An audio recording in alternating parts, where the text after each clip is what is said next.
नमस्ते। आज के इस विश्लेषण में हम एक ऐसी कमाल की चीज के बारे में बात करने वाले हैं जो न्यूज़ चैनल्स के रोजमर्रा के शोर शराबे के बीच बहुत ही खामोशी से आकार ले रही है। मतलब लिटरली एक बहुत बड़ी क्रांति हमारे सामने हो रही है और शायद हमें इसका अंदाजा भी नहीं है। हम बात कर रहे हैं भारत के विक्रम-1 रॉकेट की।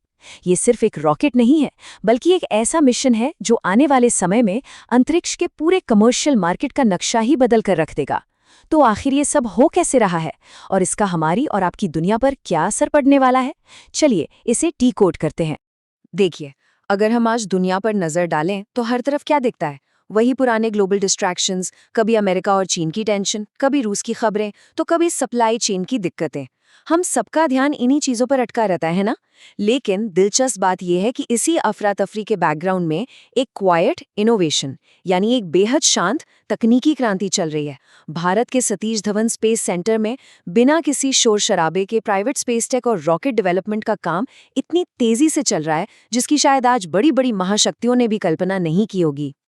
चलिए सीधा मुद्दे पर आते हैं और इस पूरे मिशन के सबसे मजेदार कॉन्सेप्ट को समझते हैं। इससे आप एक स्पेस कैब की तरह सोचिए।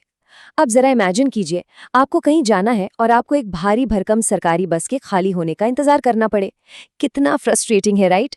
लेकिन क्या हो अगर आप अपनी खुद की एक कैब बुक कर लें जो सीधे आपको आपकी मंजिल तक ले जाए? विक्रम-1 बिल्कुल इसी स्पेस कैब की तरह काम करेगा। ये छोटे पेलोड्स के लिए एक डेडिकेटेड और कम लागत वाला लॉन्च व्हीकल है। इसका सीधा सा मतलब है कि अब नए स्टार्टअप्स को बड़े रॉकेट्स में थोड़ी सी जगह पाने के लिए सालों का इंतजार नहीं करना पड़ेगा। अब आप शायद सोच रहे होंगे कि ये कैब आखिर कितना वजन उठा सकती है। अगर इसके स्पेसिफिकेशंस पर नजर डालें तो विक्रम-1 करीब 300 से 350 किलोग्राम तक का पेलोड लेकर आसानी से लो अर्थ ऑर्बिट यानी पृथ्वी की निचली कक्षा तक जा सकता है। इसे हैदराबाद के एक प्राइवेट स्टार्टअप स्काईरूट एरोस्पेस ने बनाया है। और पता है सबसे खास बात क्या है? इसकी ये कैपेसिटी आज के समय में तेजी से बढ़ते छोटे सैटेलाइट्स के मार्केट के लिए एकदम परफेक्ट है। अब बात करते हैं कि ये पुराने रॉकेट से अलग कैसे है। पारंपरिक रॉकेटरी में अक्सर लोहे जैसी भारी धातुओं का इस्तेमाल होता है और एक रॉकेट को पूरा असेंबल करने में कई कई महीने लग जाते हैं। लेकिन विक्रम-1 की अप्रोच बिल्कुल अलग है। इसके निर्माण में एडवांस्ड कार्बन कंपोजिट्स का इस्तेमाल किया गया है। इसका मतलब समझते हैं आप? ये लोहे से कई गुना हल्का होता है लेकिन चट्टान जैसा मजबूत। और सबसे बड़ा गेम चेंजर ये है कि इस तकनीक की वजह से रॉकेट को महीनों में नहीं बल्कि कुछ ही हफ्तों में लॉन्च पैड पर खड़ा किया जा सकता है। विक्रम-1 की तकनीक तो और भी ज्यादा माइंड ब्लोइंग है।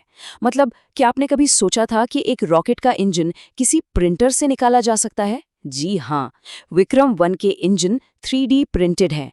ये आप कोई हॉलीवुड की साइंस फिक्शन फिल्म नहीं है, ये एक हकीकत है जो रॉकेट बनाने के खर्च और समय दोनों को बहुत कम कर देती है।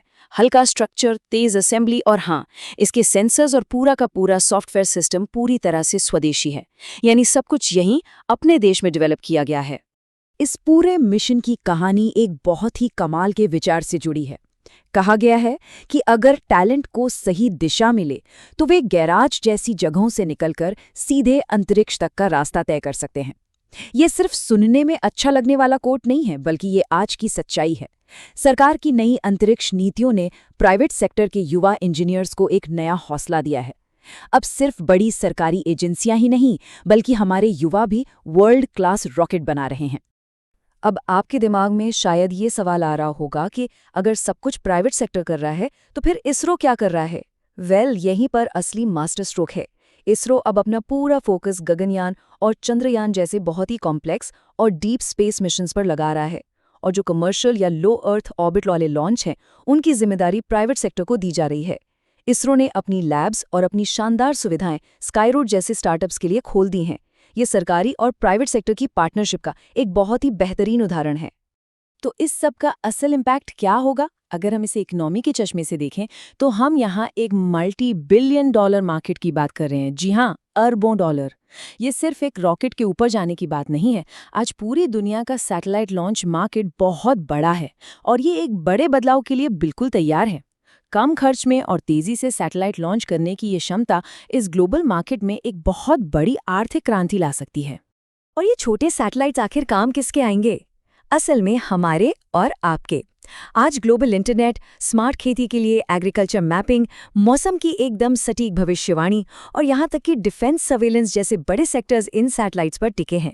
जब लॉन्चिंग सस्ती और आसान होगी तो दुनिया भर के स्टार्टअप्स इस स्पेस कैप की तरफ भागेंगे और अल्टीमेटली ये वही तकनीकें हैं जो हमारी रोजमर्रा की जिंदगी को और भी बेहतर बनाती हैं। खैर, अब बात करते हैं टाइमलाइन की कि आखिर ये उड़ान भरेगा कब।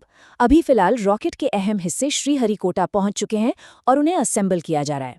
आने वाले कुछ समय में इसके हर एक स्टेज, एक एक पेंच और पूरे सॉफ्टवेयर की बहुत ही कड़ी टेस्टिंग होगी, क्योंकि स्पेस में मार्जिन ऑफ एरर 0 होता है।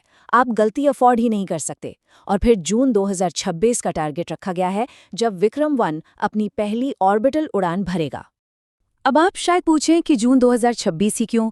क्या ये कोई रैंडम तारीख है? बिल्कुल नहीं। इसके पीछे पूरा का पूरा विज्ञान है। अंतरिक्ष के मिशंस में मौसम और ग्रहों की पोजीशन बहुत बहुत ज़्यादा मायने रखती हैं।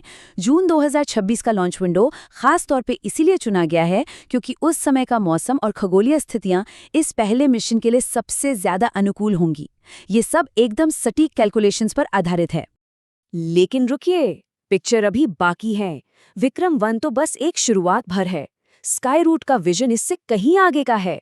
स्टेप 1 है विक्रम-1 के जरिए लो अर्थ ऑर्बिट तक एक भरोसेमंद पहुंच बनाना।